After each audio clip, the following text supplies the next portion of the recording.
The engines were excited. There were to be some special rail tours to the seaside, and no one knew which engine would be chosen to pull them. "It ought to be me," observed Mallard. "After all, that seaside place helped to pay for my repairs." The others thought someone else should have a chance. Thomas knew he would not be chosen, but he enjoyed listening to the others arguing. He was pleased in the end when it was decided to give the trips to Green Arrow. When Green Arrow returned from the first tour, he said he had never seen so many people. Soon there was talk of putting on extra trains, but this was not possible. "Do is add extra coaches," they said, "but then Green Arrow can't pull a train that heavy on his own." "Of course I can," he scoffed. "My brothers and I did during the war." "Can I help?" asked Thomas. The man in charge stared. "I don't see why not," he said. In the morning, Thomas's fireman arrived early. Thomas's fire was lit, and while the warmth crept through his boiler, the fireman made sure all his moving parts were well oiled. Behind, Green Arrow was being prepared too, and when they were both ready, they set off to find their coaches.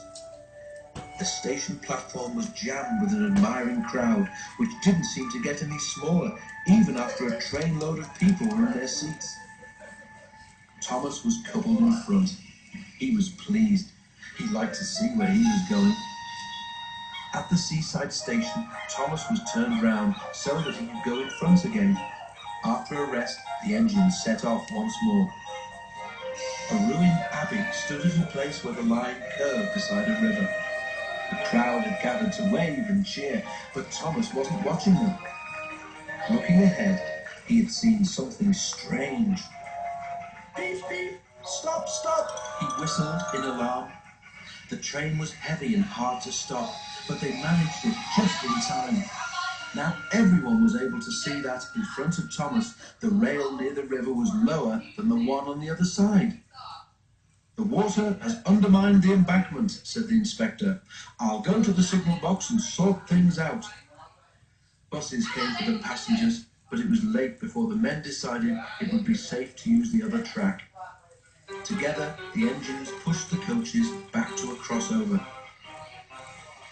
On his own, Thomas slowly crept past the landslip. Then, very carefully, Green Arrow pulled the empty coaches by, and together they brought the train back to York. A few days later, a party of important-looking people came into the museum. One was the man in charge, and behind him was the Fat Controller. "Oh dear," thought Thomas, "they've come to take me away for frightening that child." But the Fat Controller was smiling. The man in charge held up his hand for silence. "Thomas," said the man in charge, "your controller told us you are a really useful engine. He is right.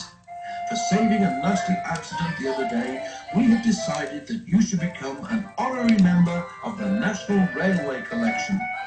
This special plate will remind you of your visit to us. Ladies and gentlemen, 3 cheers for Thomas the Tank Engine. Hip hip, hooray! Hip hip, hooray! Hip hip, hooray! The noise nearly raised the roof. "Well done, Thomas," smiled the Fat Controller. "I knew you would be a credit to our railway."